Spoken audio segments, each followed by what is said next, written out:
সাগরের চেয়ে তো ইলহাম হাজার গুণ খারাপ। না না, আমি আর ওর সাথে থাকবো না। ইলহাম মিথ্যা না, ওর চোখে ভালোবাসা মিথ্যা না। না, আজকে ওর সাথে সব সম্পর্ক শেষ করে দিব।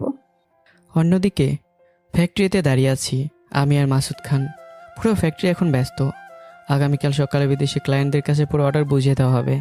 সব কিছু দেখে মাসুদ খান একটা স্বস্তির নিঃশ্বাস ফেলে বলল, খান বাহাদুরের বিরুদ্ধে এই জয় আমার জীবনের সবচেয়ে বড় শান্তি। আমি ফাইল বন্ধ করে ধীরে ধীরে মাথা তুললাম। আমার চোখে অদ্ভুত এক তীব্রতা। আমি নিচু কিন্তু শক্ত কণ্ঠে বললাম, কি বলছেন আপনি এসব? এটা তো কেবল শুরু। আমি এবার বুক ফুলিয়ে দাঁড়িয়ে বললাম, সামনে আমি খান বাহাদুরের প্রতিটা বড় টেন্ডারে ভাগ বসাবো। তার সাম্রাজ্যের ভিত আমি নিজ হাতে নাড়িয়ে দেব। কথাটা শুনে মাসুদ খান চেয়ার থেকে বেড়ে উঠে দাঁড়িয়ে যায়। চোখ বড় বড় হয়ে যায় তার, কারণ এই প্রথম আমি সরাসরি খান বাহাদুরের বিরুদ্ধে যুদ্ধ ঘোষণা করলাম। মাসুদ খান আতঙ্কিত গলায় বলে, ইলহাম, জলে বাস করে কুমিরের সাথে যুদ্ধ করা যায় না। তখন আমি ধীরে ধীরে তার দিকে এগিয়ে গিয়ে বললাম, আর সেই জলের কুমিরটাই তো আমি নিজেই। মুহূর্তে মাসুদ খানের নিঃশ্বাস বন্ধ হওয়ার উপক্রম হয়। তার পুরো শরীরে কাঁটা দিয়ে ওঠে। সে শুধু এক দৃষ্টিতে তাকিয়ে থাকে আমার দিকে, আর মনে মনে বলে, দাদা ভাই ফুল বলেছিল ইলহাম শুধু আমার প্রতিচ্ছবি না, সে তো খান বাহাদুরেরই আরেক রূপ, বরং আরো ভয়ঙ্কর। অন্যদিকে মৌ বাড়ির ভিতরে ঢুকতেই তার মনে হলো যেন পায়ের নিচের মাটি দুলছে।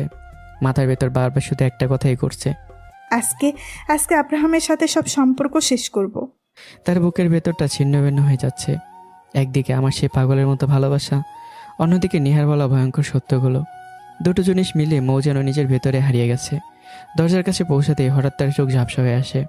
চারপাশ ঘুরতে শুরু করে। পর মুহূর্তেই মৌ মাটিতে লুটিয়ে পড়ে। সাথে সাথে কাজের লোক চিৎকার দিয়ে ওঠে, আপু, ম্যাডাম। আয়েশা খান দৌড়ে বেরিয়ে আসে। মেয়েকে মেঝেতে অচেতন পড়ে থাকতে দেখে তার বুক কেঁপে ওঠে।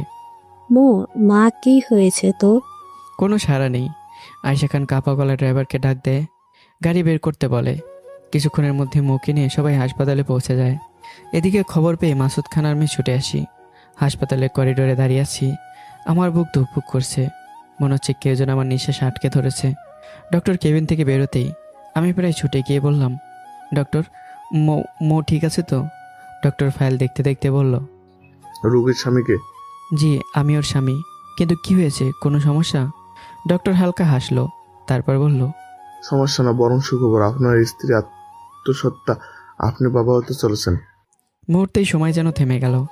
আমি স্থির হয়ে দাঁড়িয়ে রইলাম। আমার চোখ বড় বড় হয়ে গেছে। পর মুহূর্তেই আমার চোখ বেয়ে টপ টপ করে জল গড়িয়ে পড়ল। আমি কাপা হাতে মুখ চেপে ধরলাম। আমার বুকের ভেতরটা হু হু করে উঠছে। আমি বাবা শব্দটাই যেন পুরো অস্তিত্ব আমার কাঁপিয়ে দিল। যে মানুষটা এত অপমান, এত যন্ত্রণা সহ্য করেও কাঁদিনি, আজ আমি শিশুর মতো কাঁদছি। মাসুদ খান ও আয়েশা খানও খুশিতে আত্মহারা হয়ে যায়। আয়েশা খান মৌয়ের কেবিনে ঢুকে দেখে মৌয়ের জ্ঞান ফিরেছে। মৌ ধীরে ধীরে চোখ খুলে চারপাশে দেখে। তারপর মুহূর্তেই সব মনে পড়ে যায়, নেহার কথা, ভিডিও আর আমার অতীত। সাথে সাথে তার চোখে ঘৃণায় আর রাগ ভেসে ওঠে। সে ঠিক করে আজই সব বলবে। কিন্তু তখনই আয়েশা খান আনন্দে কাঁপা গলায় বলে ওঠে, মো, ডাক্তার বলেছে তুই মা হতে চলেছিস। কথাটা শুনে মৌ থমকে যায়। তার নিঃশ্বাস আটকে আসে। সে কি খুশি হবে না কাঁদবে সে নিজে বুঝতে পারছে না।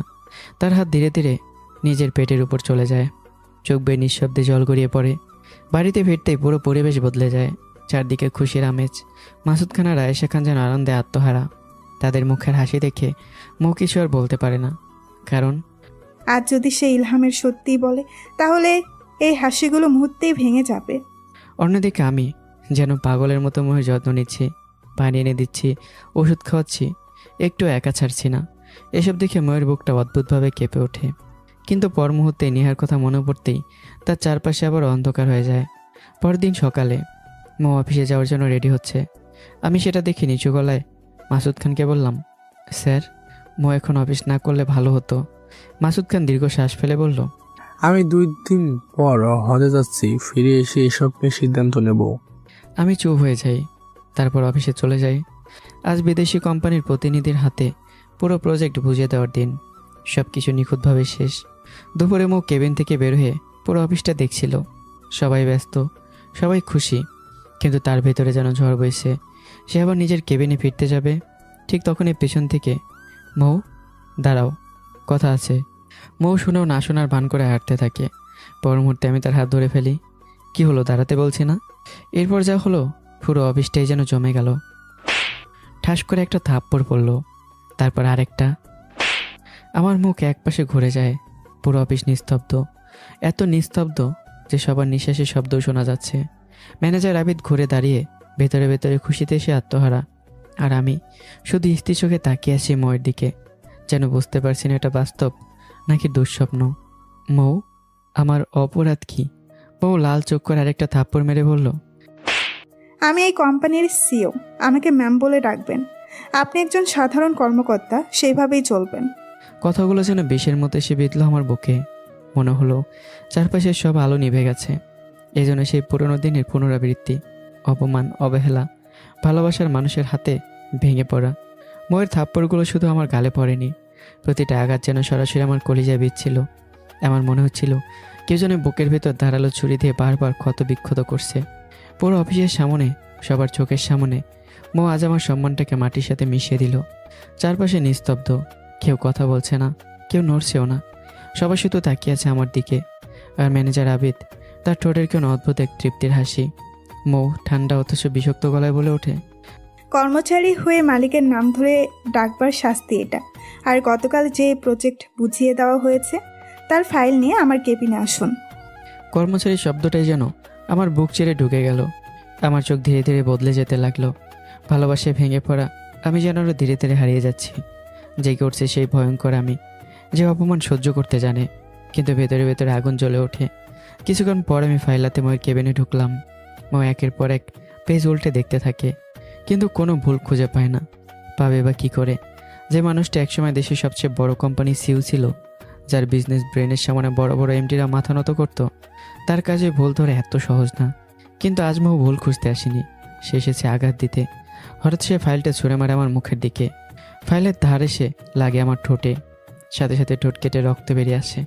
আমি ঠোঁট চেপে ধরি, আমার চোখে কষ্ট জমেছে। কি সমস্যা মৌ? আজ হঠাৎ আমার সাথে এমন ব্যবহার করছো কেন? সবার সামনে এভাবে অপমান করেছে আমার বুকে ছুরি চালিয়ে দিতে, তাহলে অন্তত মরে গিয়ে বাঁচতাম। কথাগুলো শুনে মুহূর্তের জন্য ময়ের বুকটা মোচড় দিয়ে ওঠে, কিন্তু পর মুহূর্তেই নিহার বলা কথাগুলো মাথায় বেশি উঠতেই সে নিজেকে শক্ত করে ফেলে, চোখ লাল করে বলে ওঠে, তোর সাথে কিসের ভালো ব্যবহার? তুই হলি একটা জেল খাটা আসামি। আমার বাবাকে ভুল বুঝিয়ে আমাকে বিয়ে করেছিস। কথাগুলো শুনে আমার পায়ের নিচ থেকে যেন মাটি সরে যায়। আমার নিঃশ্বাস ভারী হয়ে ওঠে, চারপাশ অন্ধকার লাগছে। আমি শুধু একটা কথাই ভাবছি, মৌ এসব জানলো কিভাবে? মৌ এবার ঘৃণায় কাঁপতে কাঁপতে বলে ওঠে, তুই কতটা নিকৃষ্ট, নিজের বউকে অন্য পুরুষ দিয়ে। ছি, তুই কখন যে আমাকেও অন্য পুরুষের হাতে তুলে দিবি কে জানে। মুহূর্তে আমার হাত উঠে যায়। ময়ের গালে সজোরে একটা থাপ্পড় মেরে দেই। আমার চোখ ভয়ঙ্কর লাল, জল শক্ত। তারপর বলি, আর একটা কথা বললে আমি ভুলে যাব তুমি গর্ভবতী। একটা মানুষের পুরো সত্য না জেনে বিচার করা উচিত না। মৌ চিৎকার দিয়ে উঠে বলে, মেরে ফেলো আমাকে, তোমার মতো মানুষের সাথে থাকার চেয়ে মরে যাওয়া ভালো। কথাগুলো যেন আমার বুকের ভেতর বিস্ফোরণ ঘটালো। মনে হচ্ছিল প্রতিটা শব্দ ধারালো ব্লেড হয়ে আমাকে কেটে ফেলছে। মৌ চোখের জল মুছতে মুছতে আবার বলল, তোমার সাথে ডিভোর্স করার সিদ্ধান্ত নিয়েছিলাম, কিন্তু যখন জানলাম আমি মা হব আর মা বাবার মুখে হাসি দেখলাম, তখন ঠিক করেছি কষ্ট হলেও তোমার সাথে জীবন কাটাবো, শুধু নিজের সন্তানের জন্য আর মা বাবার মুখের দিকে তাকিয়ে। কথাগুলো শুনে আমি একদম স্থির হয়ে যাই, আর চোখের ভেতরটার আগুন যেন ধীরে ধীরে নিভে আসে। রাগ, অভিমান সব কিছুর জায়গায় এক অদ্ভুত শূন্যতা নেমে আসে। ধীরে ধীরে পিছিয়ে যায়। তারপর বলি, তাহলে তুমি আমার সাথে থাকবে, কিন্তু কখন আমাকে ভালোবাসবে না, তাই তো? মৌ মুখ ফিরিয়ে নেয়, কিন্তু তার চোখ বেয়ে টুপটুপ করে জল গড়িয়ে পড়ে। আর আমি নিঃশব্দে দাঁড়িয়ে থাকি, কারণ আজ আমি বুঝে গেছি ভালোবাসার মানুষটার শরীর আমি পেয়েছি, কিন্তু মনটা আবার হারিয়ে ফেলেছি। ঠিক করেছো ডিভোর্সের সিদ্ধান্ত ফিরিয়ে, কারণ ভার্সিটি লাইফে সে আব্রাহাম আর আজকের আমি এক না। তখন তোমাকে হারিয়েছিলাম, কিন্তু এখন তুমি আমার স্ত্রী।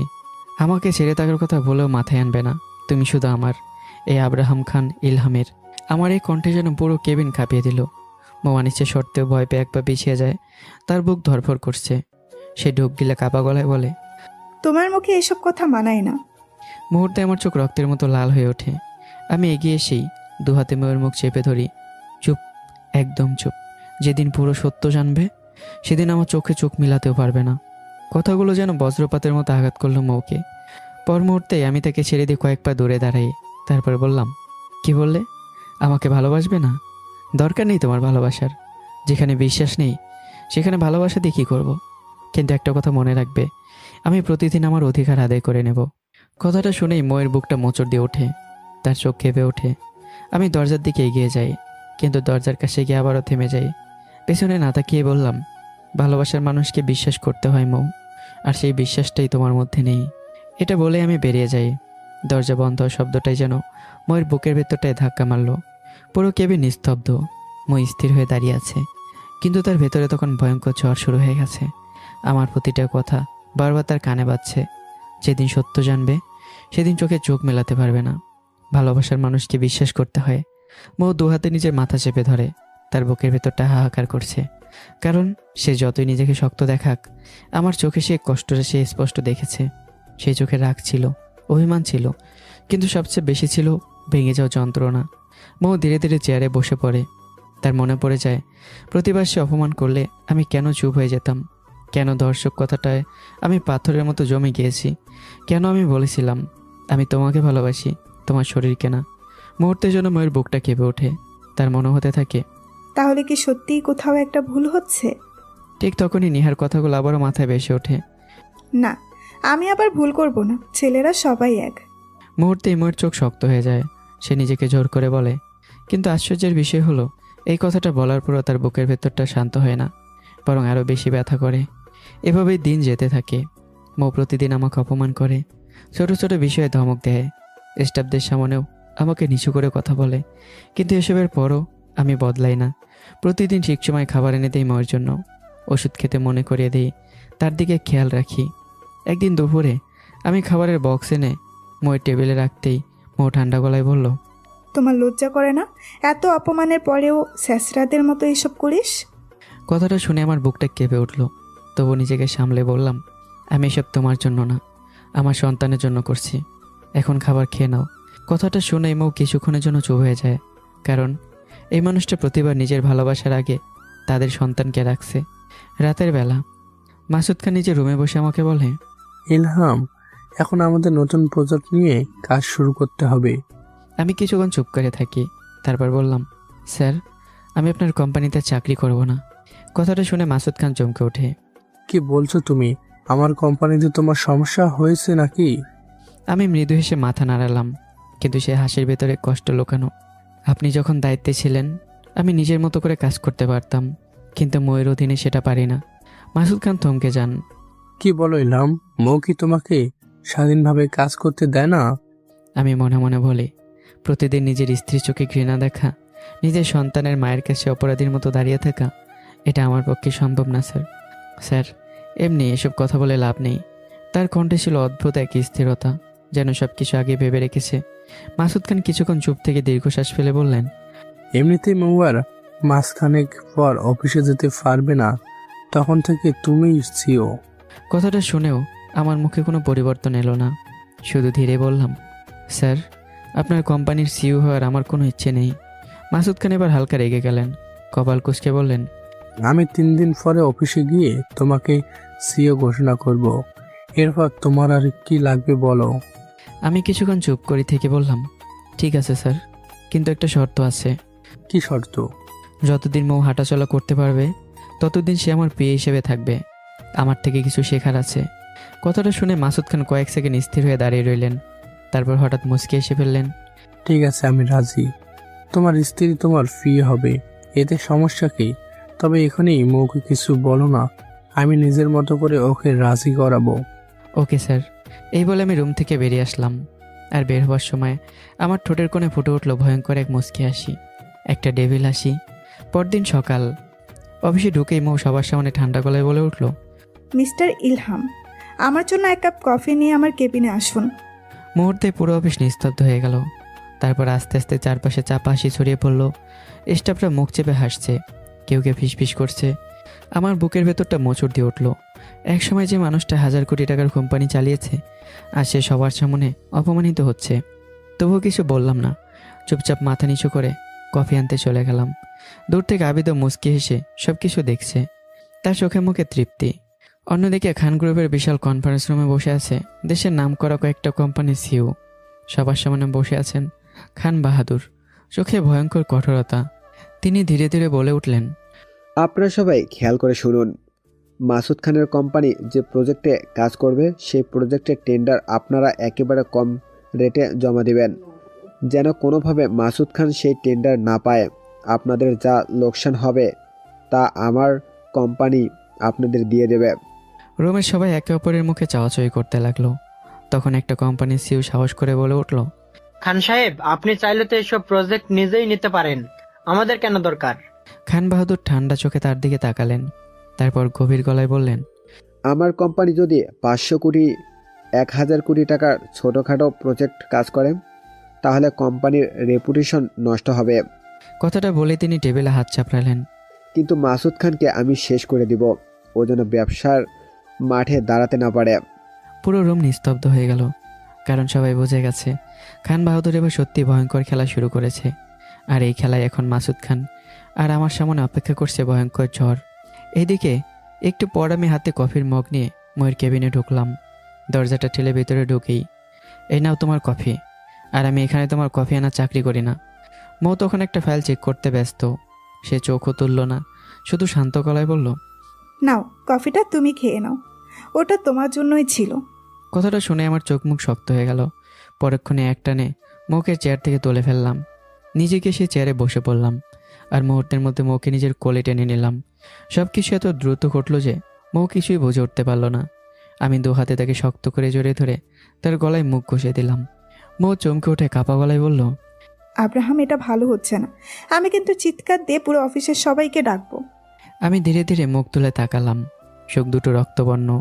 তারপর বললাম, মিসেস আব্রাহাম, মৌ, তোমার কি মনে হয় আমি তোমার অফিস স্টাফদের ভয় পাই? এই আব্রাহামের গর্জনের সামনে সবাই পিঁপড়ের মতো।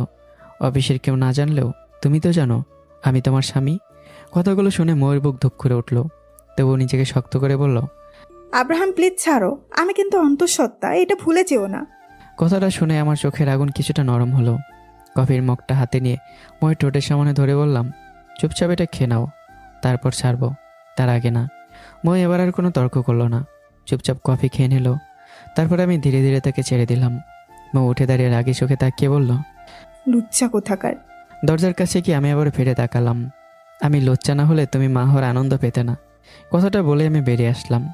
আর মৌ দাঁড়িয়ে রইল রাগে লাল হয়ে, তার চোখ দুটো জ্বলছে, কিন্তু বুকের ভেতর কথা যেন অদ্ভুত একটা অনুভূতি কাজ করছে। এরপর থেকে মৌ সুযোগ পেলে আমাকে অপমান করতেই লাগতো, কখনো স্টাফদের সামনে, কখনো আবার একা। আর আমি সব কিছু চুপচাপ সহ্য করছিলাম। কিন্তু আমার চোখের গভীরে ধীরে ধীরে ভয়ঙ্কর কিছু জমছিল। 3 দিন পর মাসুদ খান অফিসে এসে সরাসরি ময়ের কেবিনে ঢুকলেন। তার হাতে কিছু কাগজপত্র। তিনি টেবিলের উপর ফাইল রেখে বললেন, এই কাগজগুলোতে সই করে দে।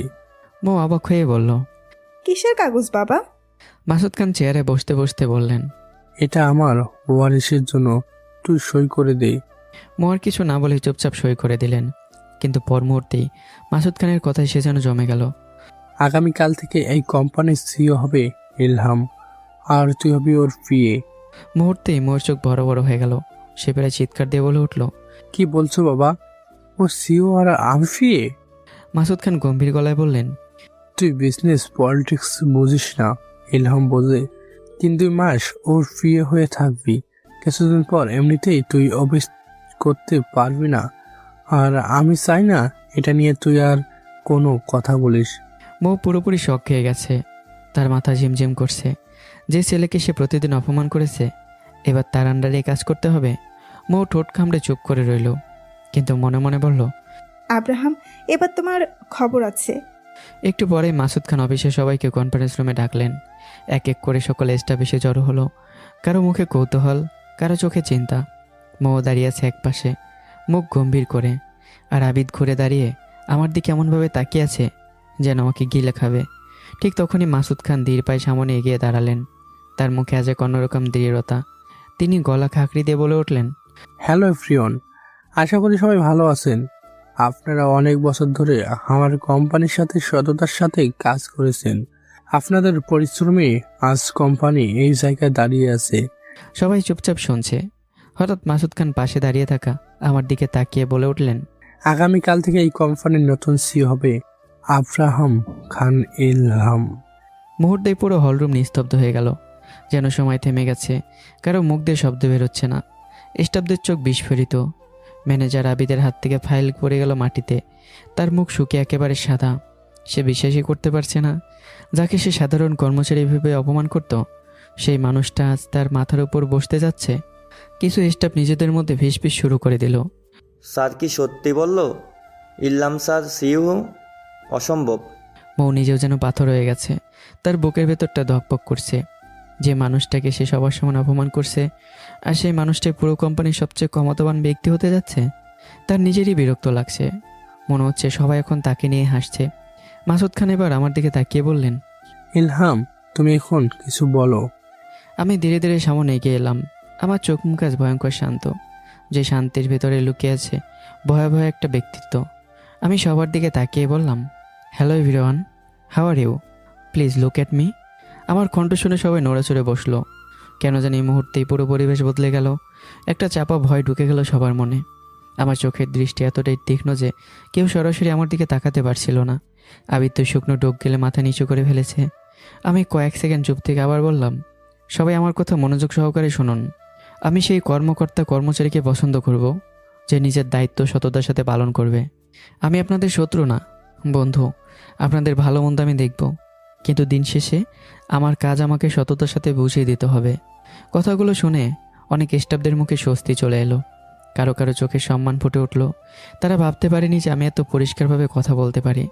শুধু আবিদ আর তার কয়েকজন অনুসারীর মুখ কালো হয়ে গেল। আমি আবারও বললাম, মনে রাখবেন, কোম্পানি বাঁচলে আপনারা বাঁচবেন। তাই কাজকে গুরুত্ব দিন, সততার সাথে কাজ করুন। এখন সবাই কাজে ফিরে যান। আমার কথা শেষ হতেই সবাই এক অদ্ভুত সম্মোহনে দাঁড়িয়ে রইল কয়েক মুহূর্তের জন্য। তারপর ধীরে ধীরে সবাই বের হয়ে গেল। মাসুদ খান পুরোটা সময় মুগ্ধ হয়ে আমার দিকে তাকিয়েছিলেন। তার চোখে স্পষ্ট বিস্ময়ে। মনে মনে তিনি বললেন, এই ছেলেটা কি সত্যি সিওর মতো কথা বলেছে, না এর ভিতরে আরো বড় কিছু লুকিয়ে আছে? বউ রীতিমতো শকড। সে অবাক চোখে আমার দিকে তাকিয়ে আছে। তার মাথার ভিতর বারবার একটা কথাই ঘুরছে, এর মধ্যে এত গুণ কিভাবে? আমি সিও হয়েও কোনোদিন এমন একটা মিটিং সামলাতে পারিনি। আর ও যেন জন্ম থেকে এসবের জন্যই তৈরি। সবাই চলে যাওয়ার পর মাসুদ খান নিজের ওয়ালেট থেকে একটা ব্যাংক কার্ড বের করে আমার হাতে দিতে দিতে বললেন, ইলহাম, এটা রাখো। এখন থেকে তোমার যা খরচ লাগে করবে। ভালো গাড়ি, ভালো পোশাক। এখন তুমি এই কোম্পানির সিও, সাধারণ কর্মকর্তা না। তাই চলাফেরাও পরিবর্তন করতে হবে। আমি কার্ডটা দিকে একবার তাকিয়ে বললাম, স্যার আমার যথেষ্ট আছে। আগামীকাল থেকে আমি সিওর মতো করে আসব।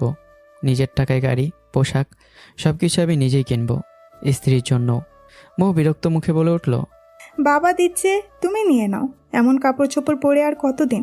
আমাদের একটা স্ট্যাটাস আছে। আমি ধীরে ধীরে মৌয়ের দিকে তাকালাম। বলিসি তো, কাল থেকে সব কিছু পরিবর্তন হবে। এটা বলে আমি ধীরে ধীরে বের হয়ে গেলাম। আর হাঁটতে হাঁটতে মনে মনে বললাম, মৌ, তোমার স্ট্যাটাস? আমি কে সেটা যেদিন জানতে পারবে, সেদিন তোমাদের বাবা মেয়ের পায়ের নিচের মাটিও সরে যাবে। অফিস থেকে বের হয়েই আমি সোজা চলে গেলাম পরিচিত এক অভিজাত শোরুমে। গাড়ি থেকে নামতেই শোরুমের কর্মচারীরা প্রথমে থমকে গেল, তারপর দ্রুত সম্মান নিয়ে এগিয়ে এলো, কারণ এই মানুষটাকে তারা খুব ভালো করেই চেনে। একজন স্টাফ তো বিস্ময় বলে উঠল, স্যার আপনি এতদিন পরে? আমি শুধু হালকা মাথা নাড়ালাম। আমার চোখে মুখে যেন অন্যরকম একটা ঠান্ডা আগুন। এরপর শুরু হলো শপিং। একটার পর একটা দামি ব্র্যান্ডের suit, safari suit, blazer, coat, shirt, Italian লেদারের জুতা, প্রিমিয়াম বেল্ট, সুইস হাতঘড়ি, সব কিছু যেন আমার জন্য তৈরি। শোরুমের কর্মচারীরা হতবাক হয়ে শুধু দেখছিল, কারণ আমি কোনো কিছু দাম জিজ্ঞাসাই করছি না। যেটা পছন্দ হচ্ছে সেটাই নিচ্ছি। মোট বিল হয়ে দাঁড়ালো প্রায় 2 কোটি টাকা। কিন্তু আমার চোখের পলকও নড়ল না। আমার জন্য এটা সত্যিই সামান্য, কারণ আমার ব্যক্তিগত অ্যাকাউন্টে আছে 2000 কোটি টাকারও বেশি।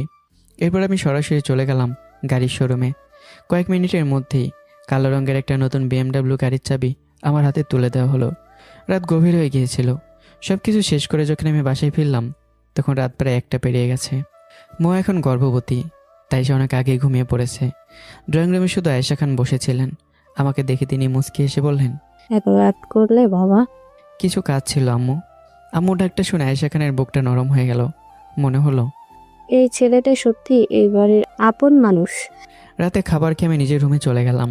পরদিন সকালে মৌ নিচে নেমে নাস্তা করে অফিসে যাওয়ার জন্য বের হতে যাচ্ছিল। ঠিক তখনই সিঁড়ি দিয়ে ধীরে ধীরে নিচে নামলাম। আমাকে দেখেই মৌ থমকে গেল। তার চোখ বিস্ফোরিত, মুখ হা হয়ে গেছে। সে নিজের চোখকে বিশ্বাস করতে পারছে না। এটা কি সত্যি সে ইলহাম? ছোট ছোট ট্রিম করা দাড়ি, স্টাইল করে সেট করা চুল, গাঢ় রঙের দামি স্যুট, হাতে প্রিমিয়াম ঘড়ি, টাই, জুতা, পারফিউম, সব কিছুতেই ভয়ঙ্কর ক্লাস।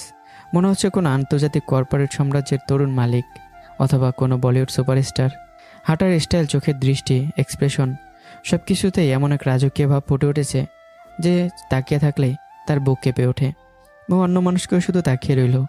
তার বুকের ভিতর অদ্ভুত একটা অনুভূতি শুরু হলো। মনে হচ্ছে এই মানুষটার ভেতরে সে এখনো কিছুই জানে না। ঠিক তখনই আয়েশা খান নিচে এসে আমাকে দেখে থমকে গেলেন। ইয়া আল্লাহ! তার মুখ দিয়ে আপনা আপনি বেরিয়ে এলো। মাসুদ খানও কয়েক সেকেন্ড পর নিচে নেমে এসে আমাকে দেখে একদম স্থির হয়ে গেলেন। তার চোখে বিস্ময়, মুখে অবিশ্বাস। মনে হচ্ছে আমি জন্মগতভাবে সিউ। সে মনে মনে ভাবলো, এই ছেলেটার মধ্যে আলাদা একটা রাজকীয় ব্যক্তিত্ব আছে, যেটা টাকা দিয়ে কেনা যায় না। মাসুদ খান মনে মনে বললেন, একে কেউ তৈরি করেনি, এর জন্ম থেকেই শাসন করার জন্য জন্মেছে। এরপর আমি আর মৌ বাড়ির বাইরে আসতেই মৌ আবারও থমকে গেল, কারণ সামনে দাঁড়িয়ে আছে একদম নতুন কালো BMW। সেই গাড়িটার দিকে তাকিয়ে মই নিঃশ্বাস আটকে গেল। আমি গাড়ির দরজা খুলতেই ঠিক তখনই পেছন থেকে মাসুদ খান বলে উঠলেন, এলাম, খান বাহাদুর আমাদের বিরুদ্ধে নতুন প্ল্যান করছে, শুনেছো? কি প্ল্যান করেছে? মাসুদ খান গম্ভীর নিঃশ্বাস ফেলে বললেন, বাংলাদেশের প্রায় সব কোম্পানিকে আমাদের বিরুদ্ধে দাঁড় করিয়ে দিয়েছে। সবাইকে বলেছে ছোট ছোট প্রজেক্ট কম রেটে টেন্ডার জমা দিতে, যেন আমরা কোনো প্রজেক্ট না পাই। কথাটা শুনে ময়ের বুক ধুক করে উঠল, কিন্তু আমার মুখে বিন্দুমাত্র ভয় নেই, বরং আমার ঠোঁটের কোণে ধীরে ধীরে একটা রহস্যময় হাসি ফুটে উঠল। স্যার, খান বাহাদুর যেভাবে প্ল্যান করেছে সব কিছু সেভাবেই চলতে দিন। মাসুদ খান বুড়োকুচকে তাকালেন আর বললেন, মানে? ওনার প্ল্যান সফল হতে দিন, এতে আমাদের লাভ। কথাটা শুনে মাসুদ খান রীতিমতো ধাক্কা খেলেন। তার চোখ বড় বড় হয়ে গেল, মনে হচ্ছে মাথার ভিতর ঝড় বইছে। আর মৌ, সে নিঃশ্বাস বন্ধ করে এক দৃষ্টিতে তাকিয়ে আছে আমার দিকে। এই মানুষটা কি সত্যিই মানুষ, নাকি ভয়ঙ্কর কোনো বিজনেস মনস্টার? মাসুদ খান তোতলাতে তোতলাতে বলে উঠলেন, ইলহাম, তুমি কি বলছো? এইভাবে তো আমাদের কোম্পানি ডুবে যাবে। আপনি খান বাহাদুরকে এতটা ভয় পান কেন জানি না স্যার। লোহা কাটতে লোহা লাগে, আর আমি খান বাহাদুরের চেয়েও 2 কদম আগে চিন্তা করি। মুহূর্তেই পরিবেশ নিস্তব্ধ হয়ে গেল। মাসুদ খানের পুরো শরীরে কাঁটা দিয়ে উঠল। তার চোখে মুখে ধীরে ধীরে হাসি ফুটে উঠল। এই হাসি স্বস্তির না, এটা বিস্ময়ের। তিনি বুঝতে পারছেন তার পাশে দাঁড়িয়ে আছে ভয়ঙ্কর এক খেলোয়াড়। আর মৌ, সে পুরোপুরি অবাক হয়ে গেছে। তার বুকের ভিতর শুধু একটাই কথা ঘুরছে, আব্রাহাম খান ইলহাম, তুমি আসলে কে? মাসুদ খান আবারও চিন্তিত গলায় বলে উঠলেন, ইলহাম, তুমি খান বাহাদুরকে চেনো না? মানুষটার অহংকার খুব ভয়ঙ্কর। আমি গাড়ির দরজায় হাত রেখে ধীরে ধীরে পিছনে ফিরে তাকালাম। আমার চোখে অদ্ভুত এক আত্মবিশ্বাস, যেন ভয় নামক শব্দটাই আমার অভিধানে নেই। আপনি যদি নিজের প্রতিপক্ষের সামনে নিজের দুর্বলতা প্রকাশ করেন, তাহলে যুদ্ধ শুরু হওয়ার আগে আপনি হেরে যাবেন স্যার। কথাটা শুনে মাসুদ খান রীতিমতো থমকে গেলেন। তার বুকের ভেতরটা কেঁপে উঠল, কারণ এই কথাগুলো সাধারণ কেউ বলতে পারে না। এগুলো বলে সেই মানুষ যে যুদ্ধ জিততে জানে। আমি আবারও ধীরে ধীরে বললাম, আমি খান বাহাদুরকে চিনি না, আমার প্রয়োজন নেই ওনাকে চেনার। কিন্তু আমি কে, সেটা খুব শীঘ্রই খান বাহাদুর জেনে যাবে। মুহূর্তে মাসুদ খানের গলা শুকিয়ে গেল, তার বুক ধুকপুক করছে। মনে হচ্ছে সামনে দাঁড়িয়ে থাকা ছেলেটা আর 5টা সাধারণ মানুষ না। তার বুকের ভিতর ধীরে ধীরে এক অদ্ভুত গর্ব জন্ম নিতে লাগলো। তিনি মনে মনে বললেন, এই ছেলেটার সাহস, এই আত্মবিশ্বাস, এ যেন জগৎ শাসকের রক্ত। অন্যদিকে মৌ নিঃশ্বাস বন্ধ করে তাকিয়ে আছে আমার দিকে। তার মনে হচ্ছে আমার প্রতিটা কথা যেন গায়ে কাটা ধরিয়ে দিচ্ছে। এরপর আমার গাড়ি এসে থামলো অফিসের সামনে। আজ পুরো অফিস যেন উৎসব মুখর। সব স্টাফ দাঁড়িয়ে আছে নতুন সিইওকে শুভেচ্ছা জানাতে। ম্যানেজার আবিদও না চাইতেও হাতে ফুল নিয়ে দাঁড়িয়ে আছে, তার মুখে জোর করে টেনে আনা হাসি। কিন্তু পরের মুহূর্তেই BMW গাড়িটা দেখে পুরো অফিস স্তব্ধ হয়ে গেল। আবিদের চোখ কপালে উঠে গেল। সে মনে মনে বলে উঠল, ও মাই গড, BMW! কিন্তু আসল ধাক্কা তখনও বাকি ছিল। গাড়ির দরজা খুলে যখন আমি নামলাম, ঠিক আমার পেছনে আরেকটা গাড়ি থেকে 4 জন কালো স্যুট পরা বডিগার্ড নেমে দাঁড়ালো। মুহূর্তে পুরো পরিবেশ জমে গেল। সব স্টাফের চোখ বড় বড়, কারো মুখে কথা নেই। আবিদের হাতের ফুল প্রায় পড়েই যাচ্ছিল। তার মুখ হা হয়ে গেছে। সে নিজের মনে বিড়বিড় করে উঠল, এই ইলহাম আসলে কে? তার কথা বলার স্টাইল, হাঁটার ভঙ্গি, সেই গর্জন, আর এখন এই গেট আপ। তার বুকের ভিতর ভয় ঢুকে গেল। এ যেন জন্মগত সিও না, শুধু সিও না, রাজত্ব করার জন্য জন্মেছে। তার কপালে ঘাম জমে উঠল। আমি কি ভুল করে ফেললাম? আমি কি এমন একজন মানুষের সাথে পাঙ্গা নিয়েছি যার সামনে দাঁড়ানোর যোগ্যতাই আমার নেই? অন্য স্টাফদের অবস্থাও একই। কারো মনে ভয়, কারো মনে বিস্ময়, কারো মনে শ্রদ্ধা। তারা নিজেদের মধ্যে ফিসফিস করতে লাগলো। এই মানুষটা কি সত্যিই সাধারণ পরিবার থেকে এসেছে? তার চলাফেরা দেখেছেন? এই স্যুটটার দামই লাখ লাখ হবে, বডিগার্ড পর্যন্ত আছে। উনি আসলে কে? আমি ধীরে ধীরে সামনে এগিয়ে গেলাম। আমার চোখ মুখে সেই ভয়ঙ্কর রাজকীয় ভাব। সবাই আমাকে ফুল দিয়ে শুভেচ্ছা জানাতে লাগলো। আমি শুধু হালকা মাথা নাড়িয়ে সবার শুভেচ্ছা গ্রহণ করলাম। এরপর আমি হঠাৎ ম্যানেজার আবিদের দিকে তাকিয়ে বললাম, ম্যানেজার সাহেব, আপনি আমার কেবিনে আসুন। আবিদ সাথে সাথে মাথা নিচু করে বলল, জি স্যার। এরপর আমার চোখ ধীরে ধীরে গিয়ে থামলো মোয়ের ওপর। মোহ এখন অবাক হয়ে তাকিয়েছে আমার দিকে। আর হ্যাঁ, মিস মৌ, আমার জন্য 1 কাপ কফি নিয়ে আসবেন আমার রুমে। কথাটা শুনে পুরো অফিস একদম নিস্তব্ধ। মোয়ের চোখও বড় বড় হয়ে গেল। তার বুকের ভিতর ধক করে উঠল, কারণ এই একই কথা সে কয়েকদিন আগে সবার সামনে আমাকে বলেছিল। আর আজ আমি ঠিক একইভাবে তাকে বলছি। তার গাল লাল হয়ে উঠল রাগে, লজ্জায় আর অপমানে। সে বুঝতে পারছে যে আমি প্রতিশোধ নিচ্ছি। স্টাফদের মধ্যে চাপা গুঞ্জন শুরু হয়ে গেল। কারো ঠোঁটে চাপা হাসি, কারো চোখে উত্তেজনা। আর আবিদ, তার বুক যেন কেঁপে উঠল, কারণ সে প্রথমবার বুঝলো আমি শুধু শক্তিশালী না, ভয়ঙ্কর হিসেবেও। এই বলে আমি নিজের কেবিনে ঢুকে গেলাম। আমার কেবিনটা এখন একদম অন্যরকম লাগছে।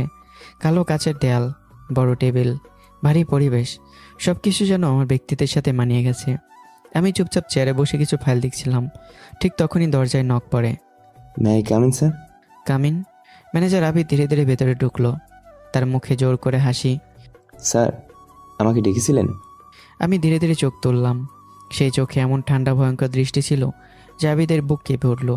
পর মুহূর্তেই খান বাহাদুরের কোম্পানির ম্যানেজারের কাছে কত টাকার বিনিময়ে আমাদের কোম্পানির টেন্ডারের ডাটা লিক করেছিলেন। কথাটা শুনে আবিদের বুক ধুক করে উঠল।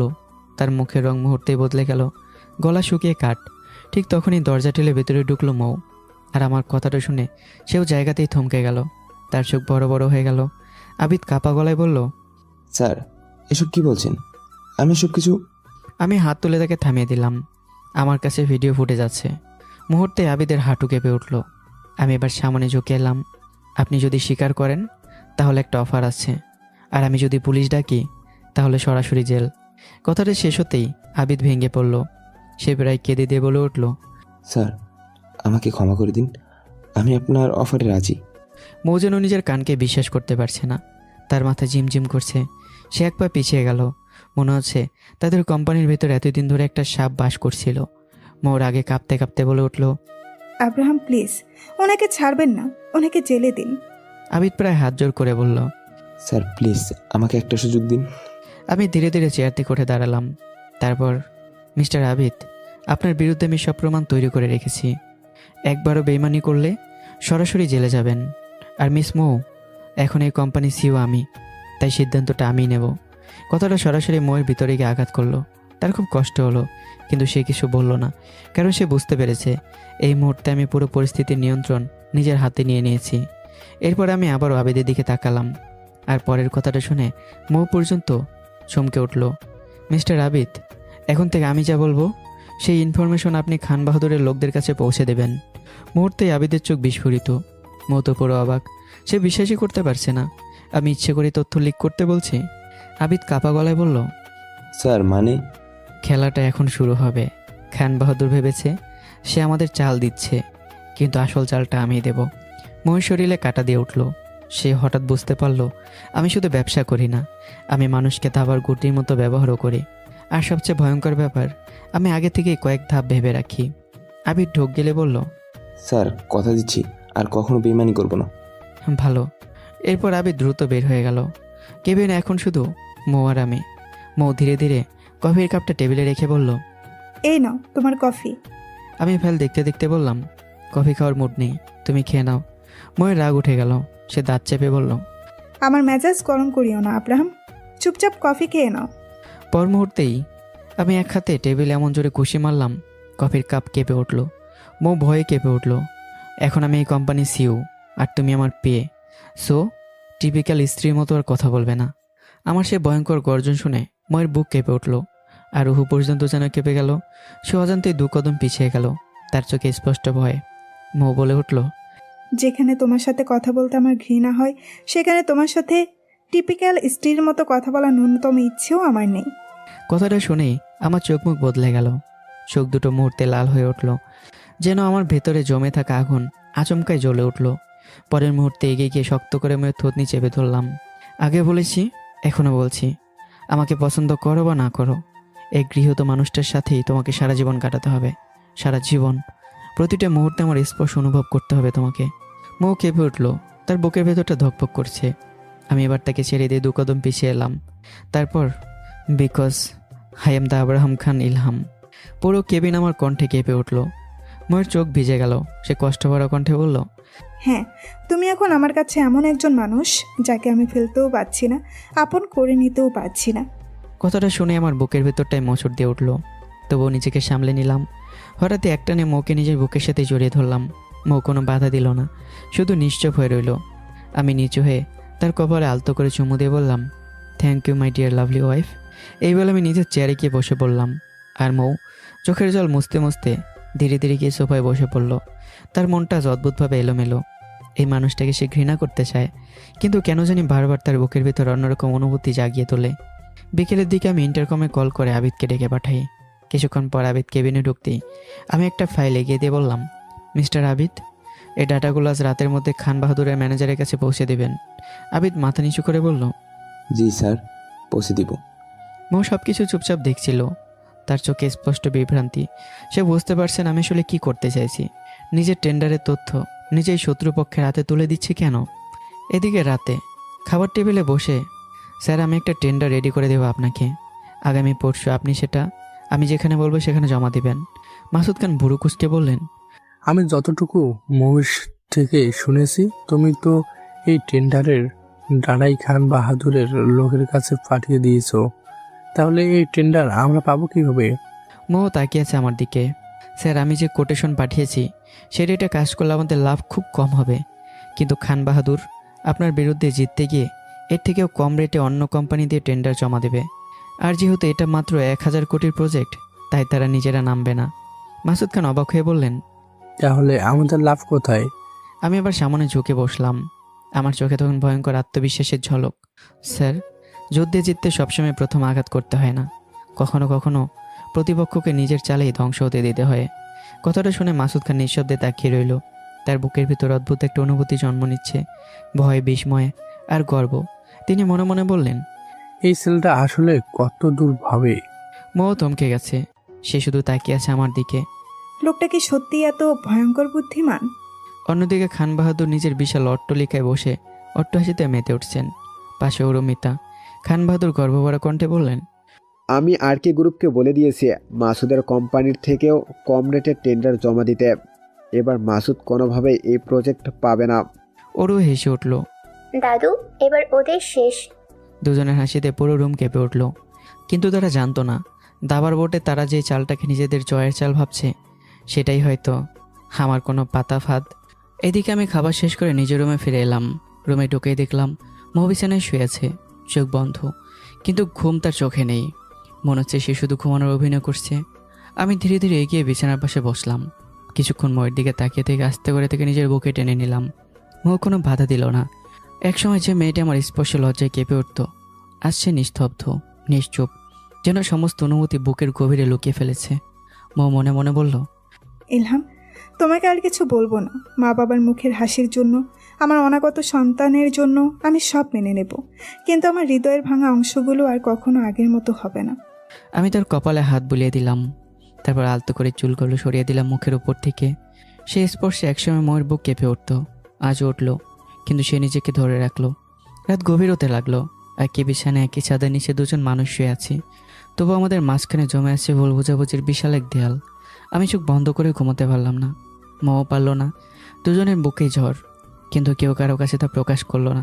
সকালে ফ্রেশ হয়ে আমি ময়ের কপালে একটা চুমু দিয়ে বললাম, দেখলে মিসেস মৌ, কীভাবে নিজের অধিকার আদায় করে নিয়েছি। মৌ ধীরে ধীরে চোখ খুলল। তার কণ্ঠে কোনো রাগ ছিল না, বরং ছিল গভীর ক্লান্তি। আমিও চুপচাপ তোমার সব কিছু মেনে নিয়েছি।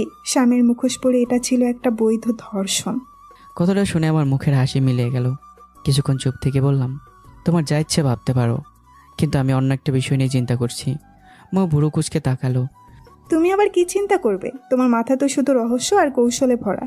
আমি কিছুক্ষণ মোয়ের দিকে তাকিয়ে রইলাম, তারপর বললাম, আমি শুধু ভাবছি যেদিন তুমি পুরো সত্যিটা জানতে পারবে সেদিন তুমি আমার চোখে চোখ রাখতে পারবে তো?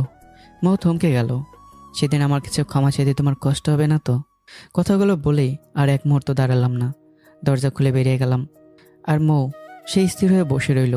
তার বুকের ভিতর অদ্ভুত একটা অস্থিরতা জন্ম নিল। কেন বারবার একই কথা বলো ইলহাম? কোন সত্য, কিসের ক্ষমা? যদি সব কিছু সত্যিই মিথ্যা হয়, যদি নিহার বলা কথার আড়ালেও অন্য কোনো গল্প লুকিয়ে থাকে? না না, নিহা তো ভিডিও দেখিয়েছে, প্রমাণ দেখিয়েছে। তাহলে কেন ইলহামের চোখের দিকে তাকালে মনে হয় সে সত্যিই বলছে? মৌ দুহাত দিয়ে মাথা চেপে ধরল। অনেকদিন পর আজ এই প্রথমবারের মতো তার নিজের সিদ্ধান্তকে ভুল মনে হতে শুরু করলো। অন্যদিকে আজ মাসুদ খান আমার দেওয়া নির্দেশনা অনুযায়ী 2টি টেন্ডার জমা দিতে গেছে। টেন্ডার জমা দেওয়ার হলরুমে উপস্থিত দেশের নামকরা ব্যবসায়ীরা। হঠাৎ মিম টেক্সটাইলের সিও আজাদ রহমান এগিয়ে এসে ব্যঙ্গাত্মক হাসি দিয়ে বলল, মাসুদ খান, আপনি নিজের পায়ে নিজেই কুড়ালটা মারলেন। মাসুদ খান বুড়ো কুঁচকে বললেন, মানে? আজাদ খান এসে বললেন, খান বাহাদুরের বিরুদ্ধে কি দাঁড়িয়ে আপনি জীবনের সবচেয়ে বড় ভুল করেছেন। এখন থেকে আপনার কোম্পানির উল্টা গণনা শুরু করুন। কথাটা বলতে আশেপাশে দাঁড়িয়ে থাকা কয়েকজন সিইও আর এমডি হেসে উঠল। একজন বলল, ব্যবসা করতে হলে শক্তির হিসাব বুঝতে হয়। খান বাহাদুরের বিরুদ্ধে গিয়ে কেউ টিকে থাকতে পারে না। আজাদ আবারও বলে উঠল, খান বাহাদুর হচ্ছে বিজনেস মাস্টার। মুহূর্তের মধ্যে চারপাশে অট্টহাসি ছড়িয়ে পড়ল। সবার চোখে উপহাস, সবার কণ্ঠে অবজ্ঞা। কিন্তু আশ্চর্যের বিষয়, মাসুদ খানও হাসলেন, একটা রহস্যময় হাসি। যে হাসি দেখে কয়েকজনের হাসি ধীরে ধীরে থেমে গেল।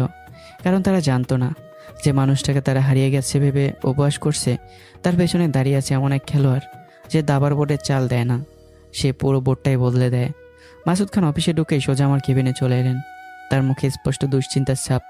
দরজা বন্ধ করে তিনি বললেন, আচ্ছা ইলহাম, তুমি আসলে কি করতে চাচ্ছ? এই টেন্ডার তো আমরা জীবনও পাবো না, আর এখন আমাদের লাভটাই বা কোথায়? আমি মানছি খান বাহাদুর অন্য কোম্পানিকে দিয়ে কম দামে টেন্ডার জমা দিচ্ছে, এতে তার 300-400 কোটি টাকা লোকসান হবে, কিন্তু ওনার জন্য তো সেটা হাতের ময়লার মতো। আমি তখন জানালার পাশে দাঁড়িয়ে শহরের দিকে তাকিয়েছিলাম। আমার ঠোঁটের কোণে ধীরে ধীরে একটা রহস্যময় হাসি ফুটে উঠল। তারপর ঘুরে দাঁড়িয়ে বললাম, স্যার, আমি কি করছি, কি করতে চাইছি সেটা যদি এখন জানতেন তাহলে হয়তো চেয়ার থেকে পড়ে যেতেন। কথাটা শুনে মাসুদ খানের পাশে বসে থাকা মৌ দুজনেই চমকে গেল। তাদের চোখ বিস্ময়ে বড় হয়ে উঠল। আমি ধীরে ধীরে নিজের চেয়ারে বসলাম। আমার চোখে তখন এক অদ্ভুত আত্মবিশ্বাস। তারপর বললাম, খান বাহাদুর মনে করেছে আপনি তার চাল অনুযায়ী চলছেন, কিন্তু উনি জানেন না উনি নিজে আমার সাজানো দাবার বোর্ডের একটা গুটি মাত্র। কেবিনের ভেতর যেন হঠাৎ নিস্তবতা নেমে এলো। মা অবিশ্বাসের চোখে তাকিয়ে রইল, আর মাসুদ খান তার বুকের ভেতরটা কেঁপে উঠল। তিনি জীবন অনেক ব্যবসায়ী দেখেছেন, অনেক বড় বড় খেলোয়াড় দেখেছেন, কিন্তু এমন আত্মবিশ্বাস, এমন ভয়ঙ্কর নিশ্চয়তা না, তিনি কখনো দেখেননি। আর মাসুদ খান মনে মনে বললেন, আজাদ রহমান বলেছিল খান বাহাদুর ব্যবসার দানব, কিন্তু না, আসল দানবটা হতো আমার সামনেই বসে আছে। তিনি ধীরে ধীরে বললেন, আচ্ছা ইলহাম, তুমি আসলে কি? তোমার আসল পরিচয় কি? প্রথম দিন তুমি আমার কোম্পানিতে সাধারণ কর্মকর্তা হয়ে এসেছিলে, আজ তুমি আমার মেয়ের স্বামী, আমার কোম্পানির সিও। কিন্তু আমি যত তোমাকে দেখছি ততই মনে হচ্ছে তুমি যা দেখাচ্ছ তার চেয়েও অনেক বড় কিছু। কিছুক্ষণ চুপ করে রইলাম। তারপর শান্ত কণ্ঠে বললাম, সময় হলে সব বলবো স্যার, এখন কিছু জানতে চাইবেন না। মাসুদ খান দীর্ঘ শ্বাস ফেললেন। ঠিক আছে, আমি অপেক্ষা করব। দেখতে দেখতে টেন্ডার ঘোষণা দিন চলে এলো। দেশের বড় বড় শিল্পপতি, ব্যবসায়ী, সিইও সকলেই উপস্থিত। ঘোষণা হলো প্রথম টেন্ডার মিম টেক্সটাইল, দ্বিতীয় টেন্ডার মিম টেক্সটাইল। মুহূর্তেই হলরুমে ফিসফাস শুরু হয়ে গেল। কেউ বিস্মিত হলো, কারণ সবাই ধরে নিয়েছিল ফলাফল এমনই হবে। মাসুদ খান নীরবে উঠে দাঁড়ালেন। তার মুখে কোনো হতাশা নেই, বরং অদ্ভুত শান্তি। আর ঠিক সেই শান্তিটাই অন্যদের অস্বস্তিতে ফেলেছিল। হলরুম থেকে বের হওয়ার সময় তার পথ আটকে দাঁড়ালেন খান বাহাদুর, সঙ্গে অরুমিতা। খান বাহাদুর ঠোঁট বাঁকিয়ে বললেন, দেখলি তো মাসুদ, তোর 2টা টেন্ডারই শেষ করে দিলাম। অরুমিতা বিদ্রুপ ভরা হাসি দিয়ে বললেন, এখনো সময় আছে, চাইলে দাদুর পায়ে ধরে ক্ষমা চাইতে পারেন, হয়তো দাদু আপনাকে মাফ করে দিবেন। খান বাহাদুর হেসেই বললেন, হ্যাঁ, যা বলেছে তাই কর। চারপাশে লোকজনও মুচকি হাসছিল, কিন্তু মাসুদ খানের মুখে সেই একই শান্ত হাসি। তিনি অরুমিতার দিকে তাকিয়ে খান বাহাদুরকে ধীরে ধীরে বললেন, শুনেছি আপনার বড় ছেলের একটা ছেলে আছে, তাকে বাদ দিয়ে এখন এই বেয়াদব মেয়েকে সব জায়গায় সঙ্গে রাখেন। কথাটা শুনে ওর মুখ মুহূর্তে লাল হয়ে উঠল। সে দাঁতে দাঁত চেপে বলল, মিস্টার মাসুদ খান, আজ থেকে আপনার কোম্পানির উল্টো গণনা শুরু করুন। আমি আর আমার দাদু আপনাকে রাস্তার ভিখারি বানিয়ে ছাড়বো। মাসুদ খান শুধু মুচকি হাসলেন, একবারও পাল্টা তর্ক করলেন না। তারপর ধীরে পায়ে হেঁটে চলে গেলেন। কিন্তু সেই হাসিটাই যেন সবচেয়ে ভয়ঙ্কর ছিল, কারণ তাতে ভয় ছিল না, হতাশাও ছিল না, বরং ছিল এমন এক আত্মবিশ্বাস যার অর্থ কেউ বুঝতে পারছিল না। আর সে অজানা আত্মবিশ্বাসী খান বাহাদুরের বুকের ভেতর আগুন জ্বালিয়ে দিল। তিনি রাগে কাঁপতে কাঁপতে বললেন, অরু, আজ থেকে 500 কোটি, 1000 কোটি, যত ছোট মাঝারি প্রজেক্ট আছে সবগুলোর দিকে নজর রাখবে। মাসুদ যেন একটা অর্ডারও না পায়। অরিমিতার চোখে জ্বলে উঠল প্রতিশোধের আগুন। সে মাথা নেড়ে বলল, ঠিক আছে দাদু। কিন্তু তারা দুজনেই জানতো না, যখন কোনো মানুষ প্রতিপক্ষকে সম্পূর্ণ হারিয়ে গেছে বলে ধরে নেয়, ঠিক তখনই সবচেয়ে বড় ভুলটা করে বসে। আর সেই ভুলের অপেক্ষাতেই যেন কোথাও বসে আছে আমি। রাতে খাবারের টেবিলে বসে আছে খান বাহাদুর। আজ তার মুখের দিকে তাকানোর সাহস যেন কারো নেই। আর রাগে তার চোয়াল শক্ত হয়ে আছে, চোখ দুটো রক্তবর্ণ। মাসুদ খানের হাসিটা তিনি কিছুতেই মেনে নিতে পারছেন না। পুরো বাড়ি জুড়ে যেন এক অদৃশ্য আতঙ্ক ছড়িয়ে পড়েছে। কাজের লোকজন নিঃশব্দে চলাফেরা করছে, পরিবারের সদস্যরা পর্যন্ত প্রয়োজন ছাড়া একটা কথা বলছে না। খান বাহাদুরের রাগের তীব্রতা এমন পর্যায়ে গেছে যে ডাইনিং রুমের বাতাসও ভারী হয়ে উঠছে। অন্যদিকে নিজের রুমে বসে আছেন মাসুদ খান। তার চোখে মুখে অদ্ভুত এক প্রশান্তি। কিছুক্ষণ পর দরজায় নক করে ভেতরে প্রবেশ করলাম আমি ও মৌ। আমাদের দেখে মাসুদ খান মৃদু হেসে বললেন, ইলহাম, জানো আজ টেন্ডার ঘোষণার পর খান বাহাদুর আর তার নাতনি কি জান নাম? একটু ভেবে আবারও বললেন, হ্যাঁ, অরুমিতা। ওরা আমাকে বেশ অপমান করেছে। অরিমিতা নামটা কানে যেতেই আমার বুকের ভেতর যেন অদৃশ্য এক ঝড় বয়ে গেল। মুহূর্তের জন্যই আমার দৃষ্টি স্থির হয়ে গেল। চোখের গভীরে জেগে উঠল বহু পুরনো দিনের কিছু স্মৃতি, কিছু ক্ষত, কিছু অপূর্ণ হিসাব, যেগুলোকে আমি অনেক কষ্টে চাপা দিয়ে রেখেছিলাম, কিন্তু পরক্ষণে নিজেকে সামলে নিলাম। মাসুদ খান আবার বললেন, আমি জানি না তুমি কি পরিকল্পনা করছো, কিন্তু তোমার ওপর আমার পূর্ণ বিশ্বাস আছে ইলহাম। স্যার, মিম টেক্সটাইল কি প্রজেক্টের চুক্তিপত্রে সই করেছে? হ্যাঁ, করেছি। মাসুদ খানের উত্তর শুনে আমার ঠোঁটের কোণে হালকা হাসি ফুটে উঠল। খুব ভালো। আমার এক বন্ধুর মাধ্যমে লন্ডন থেকে 4000 কোটি টাকার একটা অর্ডার পেয়েছি আমরা। আর সেই অর্ডার আগামী 2 মাসের মধ্যে সম্পূর্ণ করতে হবে। কথাটি শেষ হতে না হতে মাসুদ খান যেন বিদ্যুৎ স্পষ্ট মানুষের মতো চেয়ার থেকে উঠে দাঁড়ালেন। কি বললে? তার চোখ বিস্ফোরিত।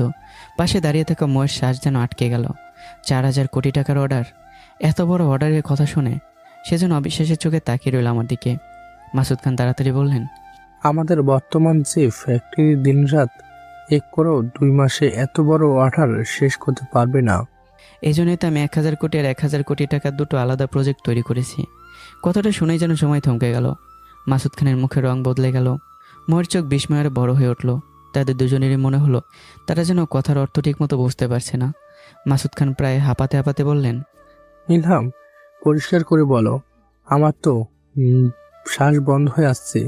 খান বাহাদুর ভেবেছিলেন তিনি আমার প্রথম পথ বন্ধ করে দিয়েছেন, কিন্তু বাস্তবে তিনি আমার পথটাই সহজ করে দিয়েছেন।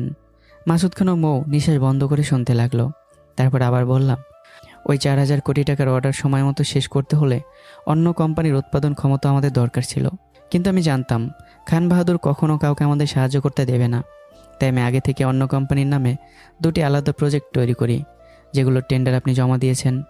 আর খান বাহাদুর নিজের জেদের কারণে মিম টেক্সটাইলকে দিয়ে কম দামে টেন্ডার জমা করিয়ে আমার কাজ আরও সহজ করে দিয়েছে। কথাটি শেষ হতেই মাসুদ খান যেন পাথরের মূর্তি হয়ে গেলেন। তিনি স্থির চোখে তাকিয়েছেন আমার দিকে। মনে হচ্ছে তার মস্তিষ্কে এখনও কথাগুলো প্রতিক্রিয়া করার চেষ্টা করছে। কয়েক সেকেন্ড পর তিনি অস্পষ্ট স্বরে বললেন, তার মানে আমি যে টেন্ডার জমা দিয়েছি সেগুলো আসলে আমাদের নিজেদের প্রয়োজনের জন্য তৈরি করা প্রজেক্ট। মানে আমাদের প্রজেক্টের জন্য আমরাই টেন্ডার জমা করেছি। ঠিক তাই। আর এতদিন খান বাহাদুর আমার সাজানো দাবার বোর্ডেই চাল ছিলেন। এই এক বাক্য শুনে মাসুদ খানের বুক কেঁপে উঠল। তিনি জীবন অনেক ব্যবসায়ী দেখেছেন, কিন্তু এমন একজন মানুষকে দেখেননি যে নিজের প্রতিপক্ষকেই নিজের পরিকল্পনার অংশ বানিয়ে ফেলতে পারে। পাশে দাঁড়িয়ে থাকা ময়ের অবস্থা ভিন্ন নয়। সে নির্বাক, অবাক, স্তব্ধ। তার চোখে স্পষ্ট একটাই প্রশ্ন। আবরাম খান ইলহাম আসলে কে? মাসুদ খানের মনের মধ্যেও একটাই প্রশ্ন। খান বাহাদুরের মতো এমন একটা বিজনেস মাস্টারকে এমন দাবার গুটি বানিয়ে ফেললো, তাহলে এই ইলহাম কত বড় মাস্টার হতে পারে? আমি শান্ত চোখে তাকিয়ে বললাম, খান বাহাদুর মনে করেছেন তিনি জয় হয়েছেন, কিন্তু বাস্তবে তিনি আমার সাজানো পরিকল্পনার একটা গুটি ছাড়ার কিছুই ছিলেন না। কথাটা শুনে মাসুদ খান কয়েক মুহূর্ত নির্বাক হয়ে রইলেন। তারপর ধীরে ধীরে বললেন, এই কথা যদি কোনোদিন খান বাহাদুরের জানতে পারে, তাহলে পুরো ব্যবসায়িক অঙ্গে হেসে পড়ে যাবে। জানি স্যার, তাই আপাতত এই কথাগুলো আমাদের মধ্যেই থাকুক। ঘরটা আবারও নীরব হয়ে গেল। কয়েক সেকেন্ড পর মাসুদ খান চিন্তিত কণ্ঠে বললেন, ধরলাম এবার তোমার পরিকল্পনা সফল হয়েছে, কিন্তু পরের অর্ডারগুলো খান বাহাদুর তো এখন 500 কিংবা 1000 কোটি টাকার প্রজেক্টে নিজের লোক বসিয়ে রেখেছে, তখন কি করবে? আমি চেয়ারে হেলান দিয়ে কিছুক্ষণ চুপ করে রইলাম। তারপর ধীরে বললাম, আমি সত্যি বুঝি না আপনি খান বাহাদুরকে এত ভয় পান কেন? মাসুদ খান দীর্ঘ শ্বাস ফেললেন। ভয় পাই না, সম্মান করি।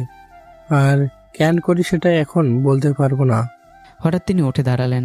তার চল শক্ত হয়ে গেল। চোখে ফুটে উঠল পুরনো দিনের স্মৃতি।